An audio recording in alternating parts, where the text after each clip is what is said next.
Hi everyone, Dr. Nemechek here. I want to talk to you about what's a maintenance regimen look like after you've recovered, after you're doing a lot better on the Nemechek protocol. Now, just brief overview, we started working on this protocol 20 plus years ago, specifically looking first at individuals infected with HIV and autonomic nervous system dysfunction.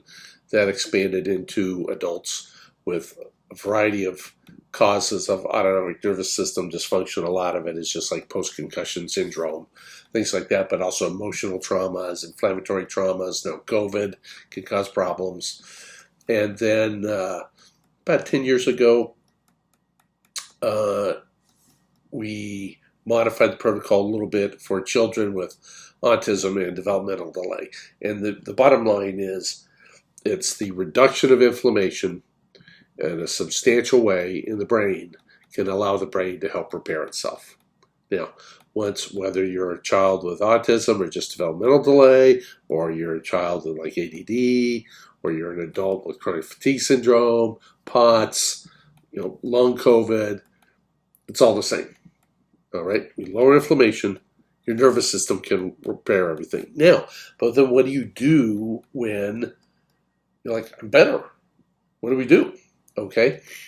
And so there's several major things here. Now, and let me get over here. The most important thing is maintaining the gut balance. I think that's the most critical thing, because when we're trying to treat somebody, patients come in and they have SIBO, or bacterial overgrowth, they got leaky gut, and all this inflammatory chemicals being produced, and that will flood the central nervous system, and that's what prevents them from recovering. If you have autism, in addition, we believe that children are producing propionic acid, which can have an effect kind of like LSD and Valium and cause bizarre kind of suppressed behaviors. And there may be other chemicals too that are being produced. But anyhow, the key here and the overriding thing is maintaining the balance. Okay, so if you have autonomic dysfunction of the autonomic nervous system, and that's the majority of everybody, you have these symptoms, and they break down to two basic things. You have low blood pressure to the brain, and you have slow intestinal motility. If those things improve, your symptoms get much, much better. Now, if you stop the protocol, say like I'm better, and you just stop the whole thing, inflammation is going to come back. Okay? And what happens is your autonomic dysfunction returns, you get low blood pressure in the brain, you start having trouble with focus and attention, chronic fatigue, you get low pressure in the scalp and neck muscles, giving you headaches and neck pain or coat hanger pain. Mood disorders start returning, so depression, anxiety, aggression. I should have included in here PTSD can start to come back. In children, their hyperactivity will start to return. Insomnia gets worse. And if the autonomic dysfunction worsens, often the intestinal motility will start slowing down again. That can lead to constipation, reflux, or IBS. So if you just stop the whole protocol after you're doing well, and you have these symptoms to begin with, those symptoms will come back. Okay? And so that's one reason not to just stop cold turkey. The other is the bacterial overgrowth, or SIBO. Okay, again, this is normal balanced bacteria. We've got different species in the small and large intestine. SIBO is basically you have these normal bacteria now living in the small intestine. Okay, that when you do that, if you just stop everything, SIBO will always return. Okay, and when it does, your inflammatory, your muscle, your joint pain, your fibromyalgia can get worse again. If we've had people where their autoimmune disorders have gone into remission, they'll become active again. Intolerance to food, so suddenly you can't eat peppers again or lettuce again, or when it happens to me, coffee, red wine make me sick. Some people have just frequent stools or diarrhea, or every time they eat, they got to go to the bathroom. That'll come back. It can spike your anxiety.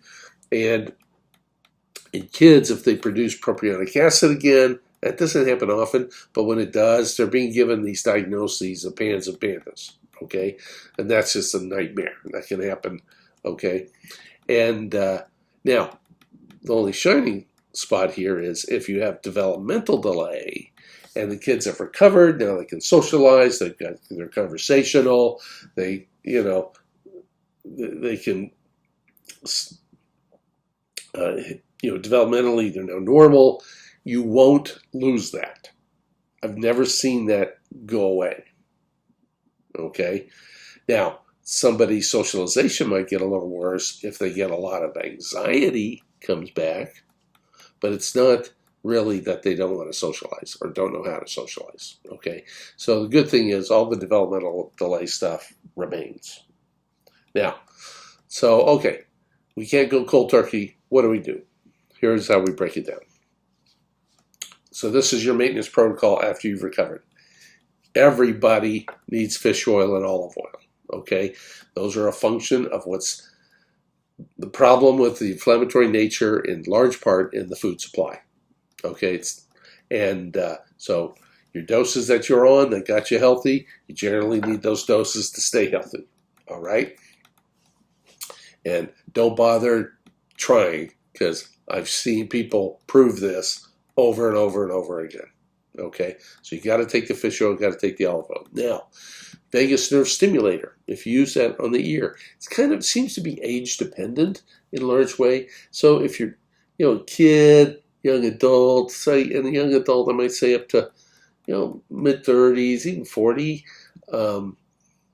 they can often stop the VNS and they don't need it. Now, there will be some exceptions there, but more likely than not, if the VNS was used and helped to improve your recovery, once you have recovered, you can stop. And there is some evidence that the vagus nerve can start functioning more normally in these circumstances. And maybe now it's not that you don't have vagus nerve stimulation, it's maybe that you have just a healthy vagus nerve. Now it's able to do the work. So we don't know for sure. Now, once you're over 40, and again, if your symptoms are short-lived and mild, this may not apply to you. If you've had symptoms for several years and, it's taken you a year to fully recover, and that included a VNS, you're more likely going to need it for some level. Now, 40s, 50s, people might get it for an hour a day or so. Late 50s, 60s, 2 hours a day. It really is kind of required for a good recovery rate. And now when patients are doing better, a lot of the older patients just stay at what they were doing with the VNS. They say they were better off. Some will back off and they'll say, it took me I was doing an hour a day every day to, for my PTSD and my depression, and those are all gone. And I find if I just do an hour 2 or 3 times a week, that's enough to kind of keep me there. So there's people will kind of feel out how much of the VNS they need. Okay, but again, the older you get, the more likely you're going to need it. And the longer, more severe your symptoms, the more likely you're going to need it in your maintenance phase. Now, controlling SIBO, controlling the fish living up with the birds in the small intestine. Just assume this will always come back. I do, there may be some people where it won't come back, but the vast majority, it always comes back. So, in the adults, you use that antibiotic rifaximin to balance this out. If some adults, when their symptoms are pretty bad, they're on continuous rifaximin, that's the generic term. And so they're on twice a day, every day, and they might be on it for 4, 8, 12 months to recover.